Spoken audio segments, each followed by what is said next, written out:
Missouri looks harmless. Rivers, farms, small towns. But there's a second Missouri most people never see. The one that got erased on purpose. Not mysteriously vanished, erased. Paperwork erased. On Google Maps, these places don't show up as towns anymore.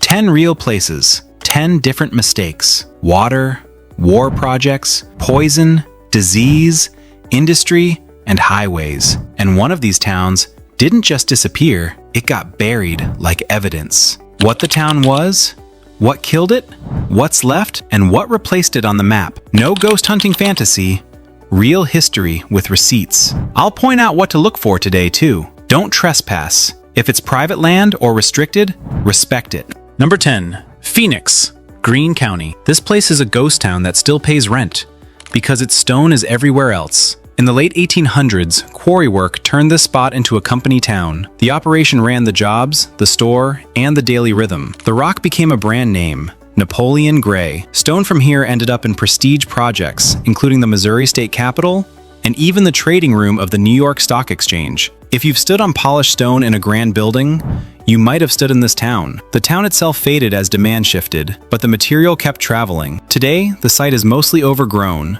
with quarry remains and scattered traces where homes and routines once sat. On your map, you'll find stone, not a town. If a town can vanish because demand dries up, imagine one that vanished because the sky literally dropped on it. Number 9. Melva, Taney County. Melva was a tiny railroad hamlet with a post office and a routine so steady, it probably felt permanent. Then, March 11th, 1920 hit. A tornado tore through and killed 11 people, including 9 children. After that, rebuilding wasn't inspiring. It was brutal. The town never truly recovered, and the post office eventually closed. Today, you can pass the area and not realize you just crossed a former community. The railbed is the main clue, like an outline someone forgot to erase. The next one didn't die from the wind. It died from something invisible that followed people home. Number 8. Monarch Springs, Newton County. Monarch Springs was built around water and gatherings, especially large church camp meetings. In 1956, a typhoid fever outbreak was traced back to the camp's water supply, tied to contamination at the site. No fire, no flood,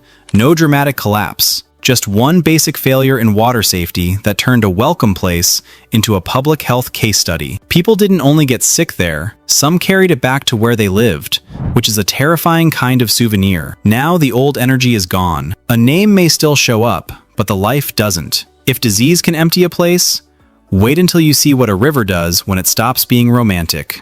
Number 7. Old Pattensburg, Daviess County. Old Pattensburg lived near the Grand River and kept making the same bet. Next flood won't be the one. Then the Great Flood of 1993 wrecked the old site. This time, the community chose the most unsettling option: leave on purpose. The town relocated about 2 miles to higher ground, and the original footprint was left behind to decay. New Pattensburg became the official one. Old Pattensburg became the evidence of a decision. Walk the remains and you feel the restraint. Not panic, not drama, just the quiet after too many losses. But some towns didn't get to move. They got drowned. Number 6. Old Lin Creek, Camden County. Old Lin Creek used to matter. It was the county seat of Camden County, with a courthouse and the pull of official life. Then, Bagnell Dam created Lake of the Ozarks, and in 1931, the water rose and flooded the original town site. People moved uphill and rebuilt the Lin Creek you can visit today. The old one stayed under the surface. When the lake is calm, it's easy to forget it was built over somebody's life. Most days, the map shows water and weekend cabins, but when lake levels drop, pieces of the old town can appear. Faint lines, stone, remnants that look like the lake briefly admits what it covered. Tourists float over it without realizing there's a main street under them. If you like this kind of uncomfortable history, subscribe and hit the like button. It tells the algorithm you're into places that got cleaned up. The next place didn't get drowned. It got confiscated. Number 5. Cookville, Pulaski County. Cookville was a slow, rural community. Not a doomed one. Farms, creeks, and a post office that kept the place stitched together. Then World War II planning arrived with a stopwatch. The government created Fort Leonard Wood, and land was acquired quickly, and communities inside the footprint were cleared. Cookville's post office ended in 1941, and the town stopped existing as a public place. Now, search the area, and you get the installation. not the community. The map didn't forget. It was updated, and Cookville wasn't alone. The next one still has a cemetery, sitting there like a receipt you can't shred. Number 4. Bloodland, Pulaski County. Bloodland sounds like a horror movie title, but it was just a small community with families and familiar surnames. It was wiped out through the same process as Cookville, Fort Leonard Wood expansion. Homes went, roads shifted, and the name became something you only find in old records. But the cemetery remains. Inside the installation, historic cemeteries tied to displaced communities still exist and are maintained. That's the punch. Number 3. Hamburg, St. Charles County. Hamburg was one of the communities displaced when land in St. Charles County was taken for the Weldon Spring Ordnance Works in the early 1940s. The area later saw uranium processing and waste storage. Now the cleanup has a strange tourism moment. The Weldon Spring Disposal Cell is a massive engineered mound, about 75 feet high, with stairs leading to the top. People hike it for the view and read the signs like it's a normal local landmark. That's the twist.